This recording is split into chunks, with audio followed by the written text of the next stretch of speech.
Hiya, kiddos. It's Easter time. I love Easter time because I love jelly beans and I love boiled eggs and I like egg salad. How about you? The one thing I'm not, though, ever, is I'm never grumpy. And today's Easter book is about the grumpy Easter bunny. Oh my goodness, kiddos. Can you imagine? Deep in the forest, on the night before Easter, the bunnies danced under the moon. They were all as happy as, well, Easter bunnies, except for one. Grumpy bunny named Hopper. Look at him. He even looks grumpy, doesn't he? Yes. Come on, Hopper. Why are you grumpy? Why, the other bunnies gladly began their rounds. Hopper dragged his already tired feet. Hopper gazed at the heap of chocolate bunnies, marshmallows, chicks, and caramels, raspberry creams, and other delights. I wish all these treats were mine, he said. Oh, look at all of them. See how the bunnies go out? Yeah, they take a wheelbarrow out and it's full of all the goodies we like, huh? Then his ears flew up with a wicked idea. Oh no, this could be mine, he said. Who will ever know if I keep the goodies or give them away? Hopper ran into his burrow, pushing the heavy wheelbarrow as fast as he could. Hopper tried to roll the heavy wheelbarrow inside, but it was too big. He pushed and shoved and pushed some more. He was so busy pushing, Hopper didn't notice a strawberry cream-filled egg fall off of his wheelbarrow. The egg rolled down the shady path towards the stream. See, look at, he can't get it in his house. Oh, the silly Hopper. What is he? Silly, silly, silly Hopper. Hopper puffed up his tiny chest. Then he pushed with all of his might. The wheelbarrow lurched forward and the grumpy bunny fell flat on his face. Ha ha ha! That was almost as hard as delivering the treats, Hopper complained. But at last, the goodies were inside and Hopper ran his paws through the mountain of candy. He juggled jelly beans and made marshmallows a nest for his chocolate eggs. Goodness gracious, this guy was not a very good Easter bunny. Then he began to eat and eat and eat. Hopper gobbled and gnawed that the whole night through. Now he didn't feel so grumpy, but he didn't feel very sticky and a little too full. Finally, he decided to go to the stream to get a nice, cool drink. Hopper stopped when he heard a mew, mew, mew.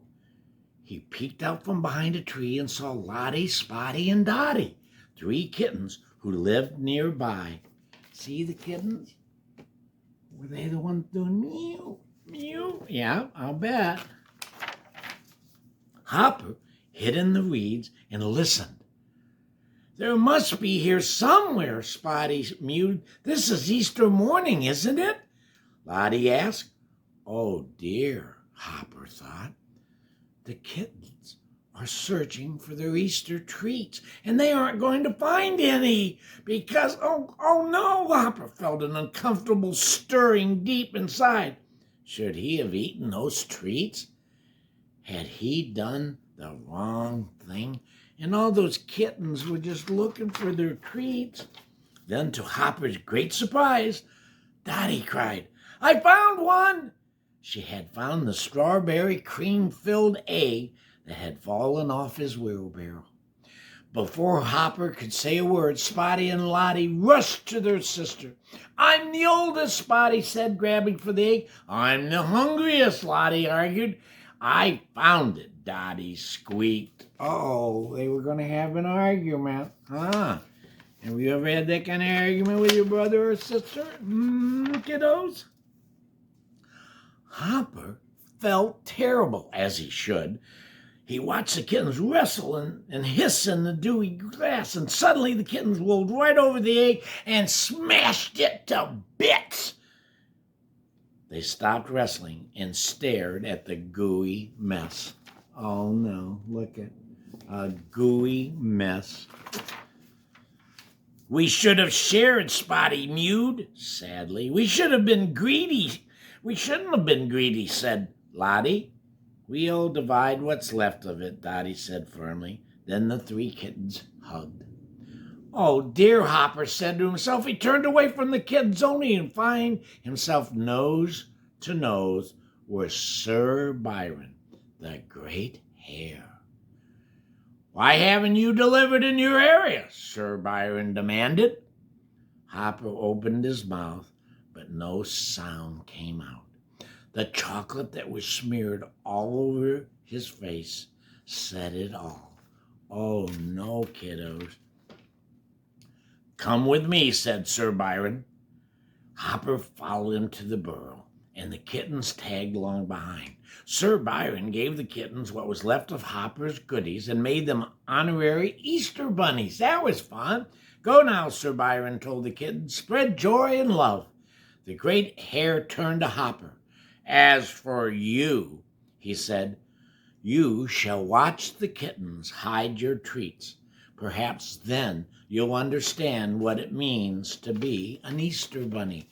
Oh, he was in a lot of trouble, kiddos. He had to just watch them. It took a while for the kittens to get the knack of hippity hopping, but they had no trouble at all spreading the joy, hopping. Hopper followed as they crossed the forest, hiding brightly colored here and a chocolate bunny there.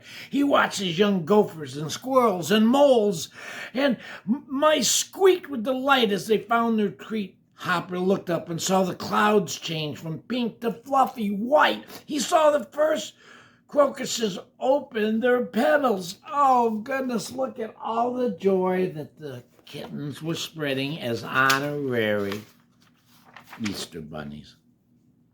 Hopper felt a lump in his throat. He'd always just worked his route, then gone home to soak his sore paws. He had never even noticed the wonder and magic of Easter before. It made him feel happy inside. Just then, Sir Byron appeared at his side. What do you think about Easter now, Hopper? It's wonderful, Hopper said. From then on, Hopper was glad to be an Easter bunny. He didn't mind spending every day of the year making treats for others to enjoy. And the next year, for the first time in his life, Hopper was eager for the night before Easter. That would be fun, wouldn't it, kiddos? When Sir Byron gave Hopper his wheelbarrow, he said, Since you have an awfully big route for one little bunny, I've arranged for you to have some helpers. Hopper laughed as the three little kittens popped up out from behind the great hare, and they pushed their delicious load through the moonlight, forest with a hippity-hoppity mew-mew. Hopper realized just how much happiness Easter brings. Isn't that great, kiddos? Yeah, and he had help doing it. And Sir Byron helped him and helped him learn a lesson. Learning a lesson is pretty important, kiddos. So listen to your adults and listen to my stories. They have lessons in them too. And anytime you need a lesson or a story, you come back and Grandpa Ken will read to you. Have a great Easter, y'all.